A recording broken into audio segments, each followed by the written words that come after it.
ಅಕ್ಷರ ಅನ್ನುವಂಥದ್ದು ಬಹಳ ಆರಂಭದಲ್ಲಿ ತೊಡಗುವಂಥದ್ದೇ ಅಕ್ಷರದಿಂದಲೇ, ಮತ್ತು ವಿದ್ಯಾಭ್ಯಾಸ ಮೊದಲು ಅಕ್ಷರಾಭ್ಯಾಸ ಅಂತ. ಅಕಾರದಿಂದಲೇ ತೊಡಗಿರುವಂಥ ಈ ಒಂದು ಉತ್ಸವಕ್ಕೆ ಬಹುಶಃ ಅಭಿನಂದನೆ ಹೇಳಬೇಕು.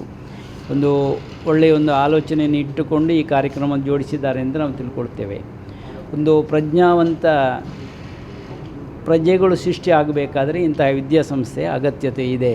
ಇದನ್ನು ಪೂರೈಸಬೇಕಾದರೆ ಒಂದಷ್ಟು ಶಿಕ್ಷಣದಲ್ಲಿ ಗುಣಮಟ್ಟವನ್ನು ಉಳಿಸಿ ಬೆಳೆಸುವಂಥ ಕಾರ್ಯ ಆಗಬೇಕು. ಆಗ ಮಾತ್ರ ಒಂದಷ್ಟು ನಮ್ಮಲ್ಲಿ ಒಂದು ಆದರ್ಶ ರಾಷ್ಟ್ರ ನಿರ್ಮಾಣ ಆಗಲಿಕ್ಕೆ ಅದು ಸಾಧ್ಯ ಆಗಬಹುದು ಅಂತ ನಮ್ಮ ಅನುಭವದ ಮಾತನ್ನು ನಾವು ಹೇಳ್ತಾ ಇದ್ದೇವೆ.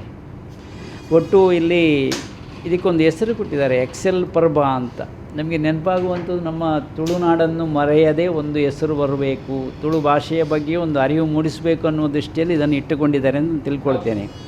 ನಿಜವಾಗಲೂ ಮಾತೃಭಾಷೆಯನ್ನು ನಾವು ಮರೆಯಬಾರ್ದು. ಮಾತೃಭಾಷೆಯಿಂದ ನಮ್ಮ ಸಂಸ್ಕೃತಿ ಬೆಳೀಲಿಕ್ಕೆ ಸಾಧ್ಯತೆ ಇದೆ. ಅದಕ್ಕೆ ಪೂರಕವಾಗಿ ಇದನ್ನು ಜೋಡಿಸಿದ್ದಾರೆ ಅಂತ ನಾನು ತಿಳ್ಕೊಳ್ತೇನೆ. ನಮ್ಮ ಆತ್ಮೀಯರು ಬಹುಶಃ ಅವರ ನಗುವಲ್ಲೇ ಒಂದು ಸೆಳೆತ ಇದೆ ನೋಡಿ. ಈಗ ಯೋಗರಾಜ ಭಟ್ರನ್ನು ನೋಡುವಾಗ ಗೊತ್ತಾಗ್ತದೆ ಅವರು ಹೇಗಿದ್ದಾರೆ, ಏನು ಮಾತಾಡಿದ್ದಾರೆ ಎಲ್ಲ ನಾವು ಕೇಳಲಿಕ್ಕೆ ಸಾಧ್ಯತೆ ಆಗ್ತದೆ. ಒಂದು ಸಾಹಿತ್ಯಕ್ಕೆ ಜೀವ ತುಂಬುವಂಥ ಕೆಲಸವನ್ನು ಅವರು ಮಾಡ್ತಾಯಿದ್ದಾರೆ. ಅವರು ಬರೆಯುವಂಥ ಸಾಹಿತ್ಯಗಳು ಒಂದು ಜೀವಂತಿಕೆ ಇರ್ತದೆ ಅದರಲ್ಲಿ ಅಂತ, ಒಂದು ಯುವ ಸಮುದಾಯವನ್ನು ಸೆಳೆಯುತ್ತದೆ ಅಂತ. ಅದಕ್ಕೆ ಸಾರ್ವಕಾಲಿಕ ಸಾಹಿತ್ಯದ ಇಂದಿನ ಅಗತ್ಯ ಅಂಥದ್ದು ಬರಬೇಕು ಸಮಾಜಕ್ಕೆ. ಆಗ ಸಮಾಜದಲ್ಲಿ ಒಂದು ಆರೋಗ್ಯಕರವಾದ ಒಂದು ವಾತಾವರಣ ನಿರ್ಮಾಣ ಆಗಲಿಕ್ಕೆ ಸಾಧ್ಯತೆ ಇದೆ ಅಂತ ಒಂದು ಒಳ್ಳೆಯ ಉದ್ದೇಶ ಇಟ್ಟುಕೊಂಡು ಈ ಪರ್ಬ ಅನ್ನುವಂಥ ಕಾರ್ಯಕ್ರಮ ಹಾಕ್ಕೊಂಡಿದ್ದಾರೆ. ಇದು ಯಶಸ್ವಿ ಆಗಲಿ ಅಂತ ನಾವು ಹಾರೈಸ್ತೇವೆ. ಧನ್ಯವಾದಗಳು ಗುರುಗಳೇ. ಅದೇ ರೀತಿ ಎಕ್ಸೆಲ್ ಅನ್ನೋದು ವಿದ್ಯೆ ಜೊತೆಯಲ್ಲಿ ವಿದ್ಯಾರ್ಥಿಗೆ ಸಂಸ್ಕಾರವನ್ನು ಕೂಡ ಕೊಡ್ತಾ ಉತ್ತಮವಾದಂಥ ಫಲಿತಾಂಶವನ್ನು ಇಡೀ ಕರ್ನಾಟಕ ಅದೇ ರೀತಿಯಲ್ಲಿ ರಾಷ್ಟ್ರ ಮಟ್ಟದಲ್ಲೂ ಕೂಡ ಒಂದು ರೀತಿಯಲ್ಲಿ ಛಾಪನ್ನು ಮೂಡಿಸ್ತಾ ಇದೆ. ಇದರ ಬಗ್ಗೆ ನೀವು ಒಂದು ಆಶೀರ್ವಾದವನ್ನು ಮಾಡಬೇಕು ಅಂತೇಳಿ ಪ್ರೀತಿಪೂರ್ವಕ ಕೇಳ್ಕೊಳ್ತಾ ಇದ್ದೀವಿ. ಬಹುಶಃ ನಾವು ಇವತ್ತು ಬಂದದ್ದೇ ಅದಕ್ಕೆ, ಮತ್ತು ನಾವೆಲ್ಲ ಕೇಳುವವರು ಇರ್ಬೋದು, ಸ್ವಲ್ಪ ವಿಷಯನ ಅಲ್ಲಿ ತುಂಬಿಸ್ಬೋದು.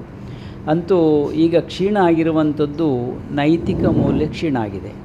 ಅದನ್ನು ತುಂಬಿಸುವಂಥ ಕೆಲಸ ಅಲ್ಲಲ್ಲಿ ಶಿಕ್ಷಣ ಸಂಸ್ಥೆಯಲ್ಲಿ ಆಗಬೇಕು. ಅದು ಈ ಸಂಸ್ಥೆ ಮಾಡ್ತದೆ ಅಂತ ನನಗೆ ವಿಶ್ವಾಸ ಇದೆ. ಯಾಕಂತಂದರೆ ಹಲವಾರು ವರ್ಷದಿಂದ ಇಂಥ ಒಂದು ಶಿಕ್ಷಣವನ್ನು ಕೊಡಿಸುತ್ತಾ ಒಂದಲ್ಲ ಎರಡಲ್ಲ ಇನ್ನೊಂದು ವಿಭಾಗವನ್ನು ತೆರೆಯುವಂಥ ಸಾಧ್ಯತೆ ಇದೆ. ABC ಅಂತ ಅನ್ನುವಂಥ ಒಂದು ಭಾಗವನ್ನು ತೆರೆಯುವಂಥ ಯೋಚನೆ ಮಾಡಿದ್ದಾರೆ. ಬಹುಶಃ ಗುಣಮಟ್ಟದ ಶಿಕ್ಷಣ ಇದ್ದಲ್ಲಿ ವಿದ್ಯಾರ್ಥಿಗಳು ಬರ್ತಾರೆ ಅನ್ನೋದಕ್ಕೆ ಈ ಒಂದು ಸಂಸ್ಥೆ ಸಾಕ್ಷಿಯಾಗಿದೆ ಅಂತ ಹೇಳಿದರೆ ತಪ್ಪಾಗಲಿಕ್ಕಿಲ್ಲ. ಎಲ್ಲರೂ ಹುಡುಕುವಂಥದ್ದು ಎಕ್ಸೆಲ್, ಎಲ್ಲ ಕಡೆ ಹುಡುಕುವಂಥದ್ದು, ನೋಡಿದರೆ ಸಿಕ್ಕುವಂಥದ್ದು ಎಕ್ಸೆಲ್ ಅಂತ. ಬಹುಶಃ ಅದು ಜನರಿಗೆ ಮುಟ್ಟುವ ಒಂದು ಶಿಕ್ಷಣ ಆಗಿದೆ ಅಂತ ನಾನು ತಿಳ್ಕೊಳ್ತೇನೆ. ಎಲ್ಲರೂ ಮಾತಾಡುವಂಥದ್ದು ಇಲ್ಲಿಗೆ ಸೇರಿಸಿದರೆ ಹೇಗೆ ಅಂತ. ಅದು ಬಹುಶಃ ಸಾಕಾರ ಆಗಬೇಕು. ಅಲ್ಲಿ ಅಂಥ ವಿದ್ಯಾರ್ಥಿಗಳು ಬೆಳವಣಿಗೆ ಆಗಬೇಕು.